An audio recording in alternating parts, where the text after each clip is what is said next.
Ako'y natutuwa kapag ako'y nakikipag-usap sa Facebook ko. Lalo na po din sa mga group chat. Yun po, na kapag ang nakikipag-usap sa akin ay babae. At ang pinag-uusapan namin, we can pray. Kung tatalo kami. Sila yung may kakanyanan. So yan po ay dinidevelop ng mga ngaral. Diba? Pero, anong bagay ang i-develop mo kung hindi mo mismo alam? Anong bagay ang nagbibigay natin na ipangangaral natin na hindi natin alam sa ating sarili? Diba? Hindi po natin maibibigay.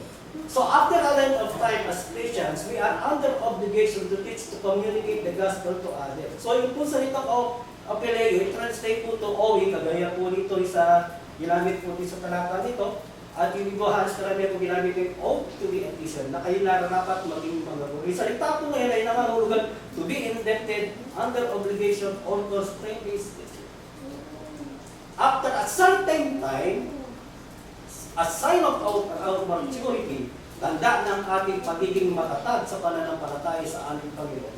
Tayo po ay may pagkakautang, tayo po ay may obligasyon, tayo po ay constrained na maging isang guro para po sa kita.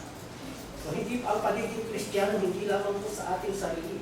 Ang pagiging Kristiyano ay para po rin sa iba. Kasi ang alam po ng iba anong ba pakialam, hila ko sarili kong bunto.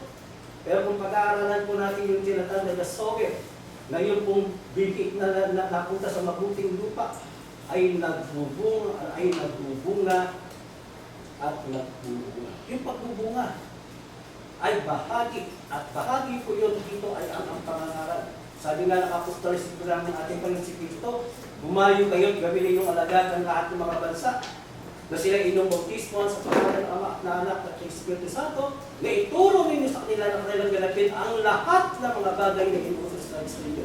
Bahagi ng utos, bumayo kayo at gawin yung alagad ang mga bansa. Sa yun, sa bagay na responsibilidad natin, at yun ay isang bagay na inihahanda ng isang mangangaral sa mga kaalip sa iglesia. I-develop ng mangangaral yung kada kaalip para magkaroon ng kakayanan ng mga pagturo. So sa infancy po natin, so magkakaroon po tayo ng elementary principles, pero during their maturity na dapat sila i-develop, meron po karoon po sila ng dullness, katamaran, ng kikahinaan sa tinatawag na pakikinig. Na ang bunga nito, sila yung kinakailangan mo rin turuan ng mga elementary principles. Kung pupunta po tayo sa ibang mga congregation, mapapansin po natin, ang mga kakahalik mo ay bubugto sa salitang iglesia. The church.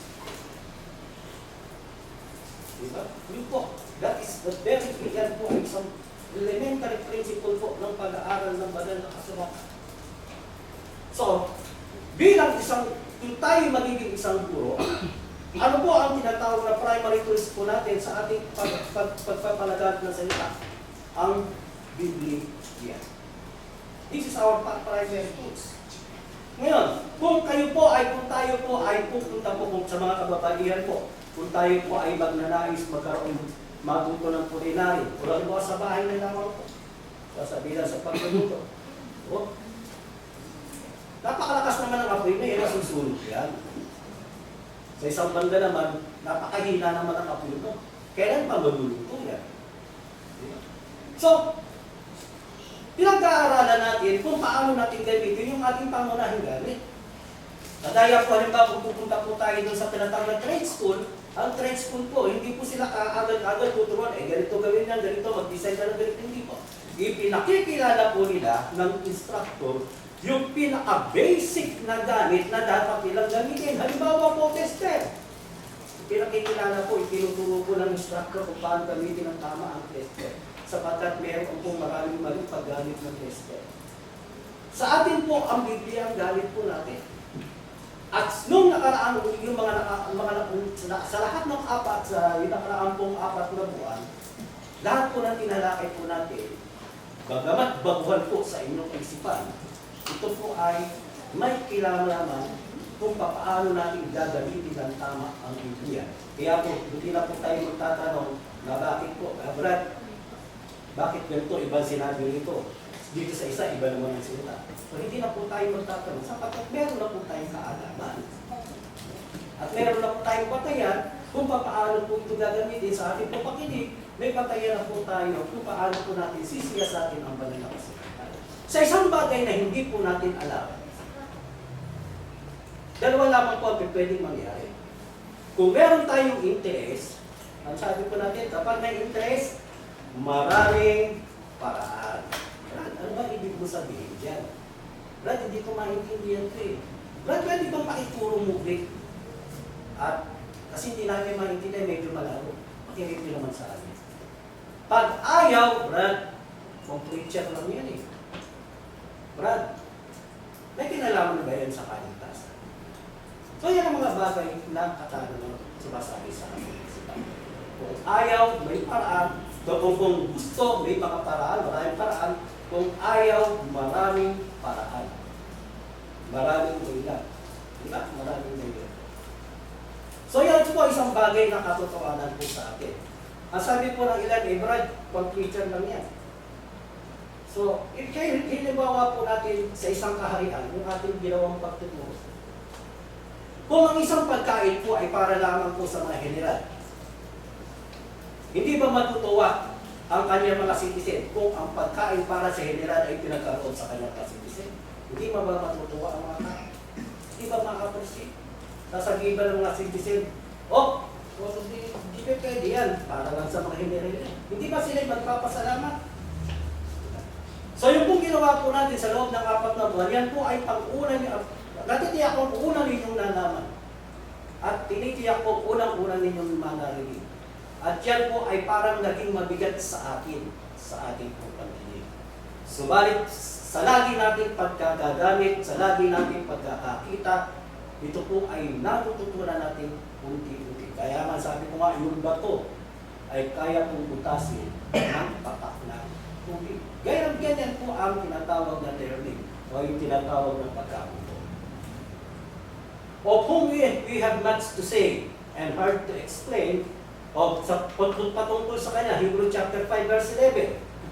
Pinaliklaman po natin yung basa, yung po dito ay galing po sa Hebrew chapter 5 verse 12, na kayo nararapat maging mga guro, subalit sa kaluwatan, kinakailangan kayo muling turuan ng mga kasimulaing aral ng Diyos. Dito po, upon we have much to say and hard to explain, since you become dull of hearing. So there is no reason para po hindi po mahirapan ang mga unang tagapagturo, ang mga apostol, na sila ituruan. Sapagkat wala pong barrier.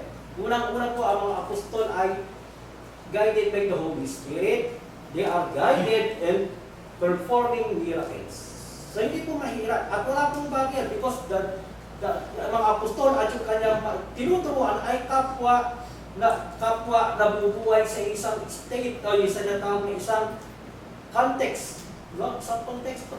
Wala pong language barrier, wala pong social barrier, wala pong cultural barrier, geographical and political barrier. So madali po. Pero ang naging problema po ng hard to explain because of dull of hearing. Of whom I must to say, refer to, he become the author of, it refers to Christ, that is in Hebrew chapter 5 verse 9. Kung ipapaliklaman po natin ang basa, he became the author of eternal salvation to all who obey him. At dito po sinasabi ng sumulat. Marami kami tungkol sa gustong sabihin sa inyo patungkol sa ating Panginoon sa Kristo na siya tinatawag na punong saserdote. Pero hindi ninyo anya maiintindihan. Bakit? Sapagkat kayo anya ay nagsuporporo ng pakikinig. So, yung hard to explain is not for their lack of knowledge, but for their immaturity. Mahirap pong turuan. Sapagkat sila'y naging immature. Ayaw po nilang makinig. Sila'y tumatak hindi makinig. And that's a sign of immaturity. Immaturity po yun. Okay?